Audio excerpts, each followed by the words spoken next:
ሰይጣን እስከመቼ ነው ሰውን የሚፈትነው? እስኪወድቅ። ሰይጣንን ከኢየሱስ በላይ የሚያውቀው የለም፣ ፈጣሪው ነው። ስለ ሰይጣን ራሱ ያወራውን አይደለም ማመን ያለብህ።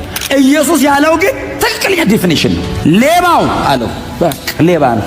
ሰይጣን ካከበረ ሊያርድ እያመቻቸ ነው። ብራዘር ከፍ ካረገ ቄራው ላይ ነው ማለት ነው። ሰው በእውነት ነው የምላችሁ ካልሞተ በቀር በቁሙ እንዴት ተራ ላርግ ሲባል እንዲህ ብታረገኝ ይባላል። መሞቻ መንገድ ይመራል። እንዲህ ሰው መጡበት ስትለው ብጥስጥስ አርጎት ሲነሳ ዋሽተኛል።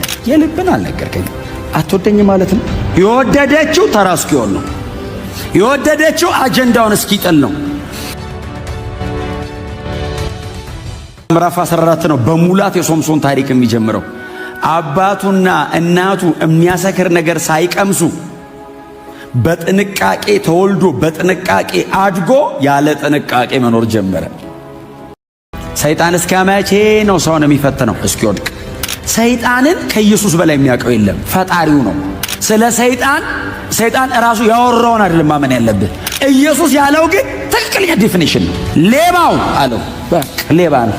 ሰይጣን ካከበረ ሊያርድ እያመቻቸ ነው። ብራዘር ከፍ ካረገ ቄራው ላይ ነው ማለት ነው። ሰው በእውነት ነው የምላችሁ ካልሞተ በቀር በቁሙ እንዴት ተራ ላርግ ሲባል እንዲህ ብታረገኝ ይባላል። መሞቻ መንገድ ይመራል። እንዲህ ሰው መጡበት ስትለው ብጥስጥስ አርጎት ሲነሳ ዋሽተኛል። የልብን አልነገርከኝ አትወደኝ ማለት ነው። የወደደችው ተራ እስኪሆን ነው። የወደደችው አጀንዳውን እስኪጥል ነው። ምዕራፍ 14 ነው በሙላት የሶምሶን ታሪክ የሚጀምረው። አባቱና እናቱ የሚያሰክር ነገር ሳይቀምሱ በጥንቃቄ ተወልዶ በጥንቃቄ አድጎ ያለ ጥንቃቄ መኖር ጀመረ።